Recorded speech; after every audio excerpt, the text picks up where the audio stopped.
going on, guys? Eric here with driverlineup.com, world's okayest steering wheel holder as your host. Self-proclaimed, of course. Yes, I know there's a few drivers out there that hate it when I say that. I don't give a shit. I really don't care. Anyway, I'm going to give you guys today. Now, this video, by the way, is going in the Building a Private Fleet playlist. I don't know why there's all kinds of pixelation over here. It's something to do with my lighting. Anyway, Building a Private Fleet, that's the playlist this is going into. I got another video in there about building a private fleet. I know this isn't really about building a private fleet, but if you're going to build a private fleet, you obviously have to buy trucks. So because this is my truck, I'm buying this truck. When I hit topics similar to this, I'm going to put them in the Building a Private Fleet playlist so that all the relevant things that you're going to need to do, that I need to do to build a private fleet, are kind of categorized in that playlist. So make sure you follow that playlist so that you can get all the videos that are relevant. So today I wanted to talk to you about the ins and outs of buying a truck through Prime. Some call it an ACE 2 purchase. I really wish I had my coffee back here. I don't. Some call it a lease purchase. Whatever you want to call it. Buying a truck through Prime, the lease purchase or ACE 2 purchase option, is basically Prime's way of financing a truck to you versus just doing a standard lease. For a lot of you guys, you already know this, but I want to make sure that it's hard to make videos for people who have no knowledge or no experience, and people who have way more knowledge and experience than I do. So I'm trying to get a little bit of a balance for you guys. Some of you I'm going to give you information you already know, you've already got a lot of experience with. Some of you might be hearing some of this for the first time ever. So bear with me. I'll try to straddle it a little bit. So there's a couple things you need to know. I'm going to start with the order process when you're ordering the truck. Okay, so just like with a standard lease, with a lease purchase, if you want to be owner operator, this truck that I'm sitting in is my truck. Either option, whether you're just doing a standard lease or a lease purchase, you cannot order a truck until you've been leasing with Prime for 3 months. So when you upgrade, you got to lease for 3 months. And I don't know if that's just to show that you're serious and you're going to stick around. I'm not really sure why that is, but that's what it is. You got to lease for 3 months.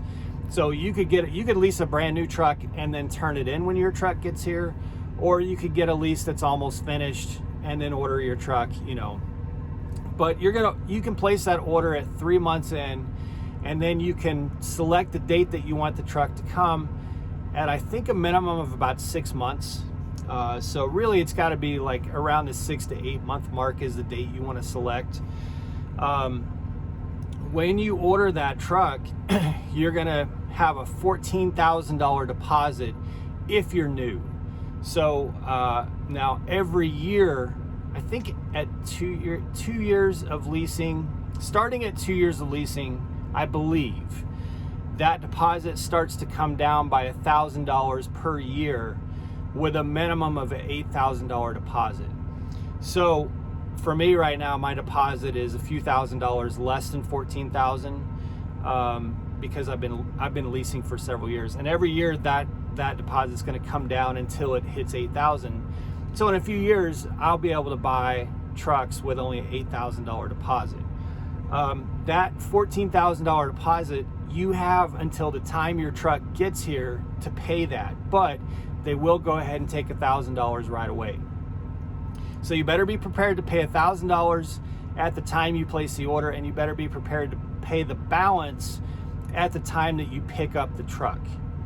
So today, when I signed my paperwork today, I had to write, I think it was like $9,500 that I owed. So I had to write that check and pay off the balance in order to get the keys for this truck, in order to sign the contract for this truck. So that's the first thing that I want to bring up. The second thing is on the extras. I think if you've been leasing for a year, maybe they'll finance those extras over the course of like 10 weeks or something like that. So if you've got $1,000 worth of extras, like say you wanted nice seats, or you wanted a headlight upgrade or key fobs or something like that, and it was $1,000 worth of extras, you're gonna have every settlement for 10 weeks, $100 is gonna come out. I think if you're brand new and you order it, you have to pay that entire $1,000 right up front, I think.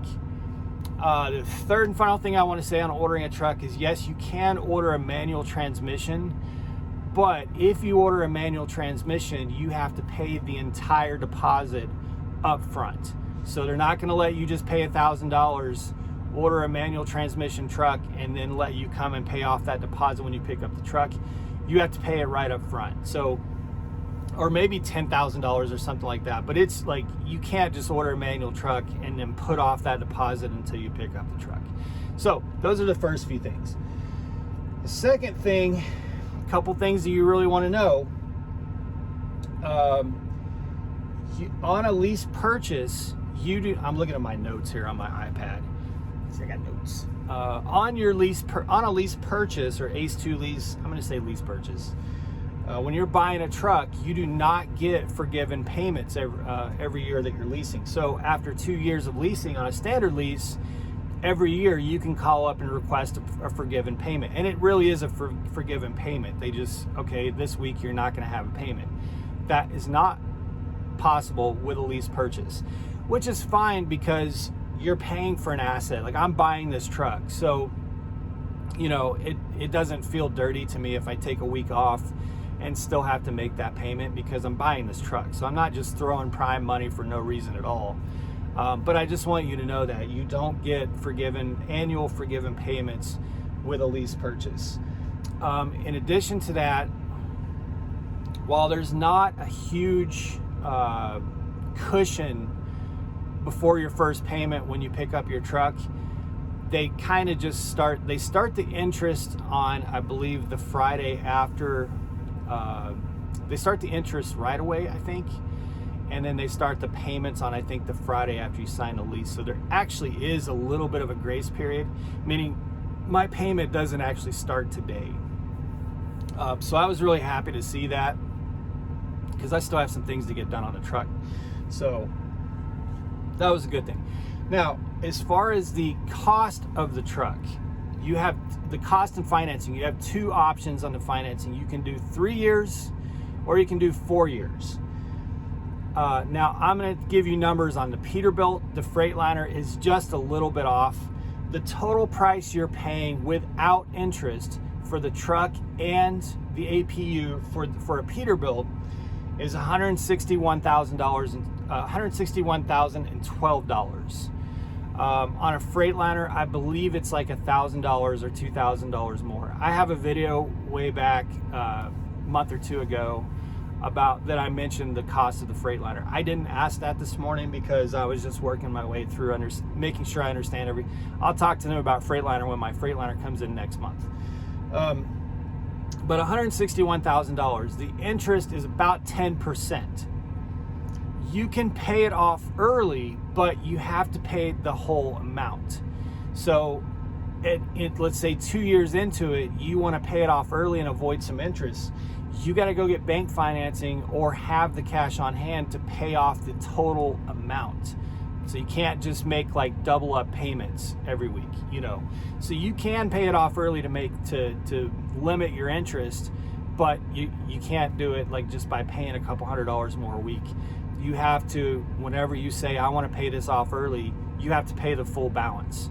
As far as the 3 and 4 year payments, the 3-year weekly payment for the truck and APU, which are no longer separate on your settlement, they're both, the APU is financed in with the truck, so you're not going to see like a $70 or $80, you know, separate on your settlement. It's all the same payment. For a 3-year, you're looking at $1,125 a week. Again, that's $1,125 a week. That's truck and APU. For a 4-year, you're looking at $887. Your balloon payment is $100. So I see a lot of stuff out there about this huge, oh my God, the balloon payment, they don't tell you about that up front. The balloon payment's $100, you guys. It's literally like just a title transfer fee or something like that, you know. So it's not crazy. Now, on a 4-year, obviously your payments are going to be a lot less, but keep in mind that if you're paying for the truck for the 4 years, you're paying a lot more in interest because it's 10% for 4 years. It's not 10% for 3 years. So you'll pay $800 or so, say 9, 10, 11. Yeah, so over $800 less a month, but you're probably going to pay, you know, you're going to take it on the finance charge but there is a 4-year option. So just so you know. Then the final thing I want to mention is that you're on the financing is that you're no longer covered under Prime's in-house insurance like you are with a standard lease. When you buy a truck, you now pay for insurance, which is a third-party insurance vendor. I don't have that sheet with me at the moment to tell you guys the name of the vendor. Anyway, it's a third-party insurance vendor, and you pay $106 a week for that insurance for your truck. So you're at a little over $400 a month for your insurance policy for your truck. So that is that's really, you know, that's where that's down to the brass, you know, the brass tacks, right? As far as the tax implications, because it is technically leasing the truck, that all is the cost of your deposit, everything. Now you need to talk to a CPA too. I'm not a tax accountant or advisor. I have a tax accountant, but you can show that deposit and everything as a loss because, or as a, you know, business, basically as a loss because it's not. You don't actually own the truck until the lease is over, which is kind of the same with financing, but it just works a little bit different because it's actual lease payment, technically and legally, that you're making versus a payment on a note from a bank. So, you know, so basically the way that I'm kind of looking at it, it may not end up being dollar for dollar, but the $10,000, $11,000 that I have to pay in deposit every year that I'm buying a truck is probably money that I was going to have to pay in federal income taxes anyway. So it's good for me to invest that in a truck and take the loss of that money, because it's not really money that I'm going to be able to put in my pocket no matter what. So I'd like to invest it and keep building my business. And provide more economic opportunity for myself as well as just the U.S. economy in general. So, what else? I'm trying to make sure I cover everything for you guys. As far as you do get a lot more leeway in what you can do with your truck. You know, you can make. There's a lot of modifications you can make. There's some you can't, but just keep in mind, like I'm going to go get not right away, but I'm getting a black light bar across the back of the truck. You know, little things like that you can do. You know, you can do a lot more modifications with your truck than you can with a standard lease. But keep in mind that if you ever have to walk away from your lease purchase contract, you will be financially responsible for the modifications that you made because Prime's going to put it back into their lease rotation. So you got to be really careful for that. And that kind of reminds me of one more thing I want to add. The lease purchase is still technically, even though you're kind of financing your truck through Prime, it is still technically walk away. You just have to keep in mind that you're going to lose that entire deposit. So if you had to pay a $14,000 deposit plus say $5,000 for extras and upgrades, etc., almost $20,000, and you walk away from that lease or that lease purchase, you don't get that money back. That $20,000 is gone. So when you make that deposit, you're making a pretty substantial commitment, or you walk away and lose all that investment. But I do think it's good because to have that option, because life happens, and I know some of you out there, you know, could be something catastrophic that happens at home or something that just completely changes the game for you in your life. You're not it's not like a bank loan, you know, that you're just not going to get out of. Here, you can still walk away. You just lose your initial investment. So I think that's a great option. Anyway, I'm at 15 minutes. There's a lot more questions I know that I'm going to come across that I'll be able to answer for you guys, because I'm finding answers myself as I go through this process. I know a lot of drivers have gone through this a lot. This is not new information for a lot of people. I'm just trying to share it as best as I can as I'm going through it myself, for a lot of you that may be seeing it for the first time and have these questions that haven't been answered for you. So hopefully this is helpful, you guys. More videos coming. I got tour videos I'm working on today. Obviously, I'm inside the truck. I'm going over to get my rims and step box put on the truck here shortly. So those videos are coming, hopefully today or tomorrow. So bear with me.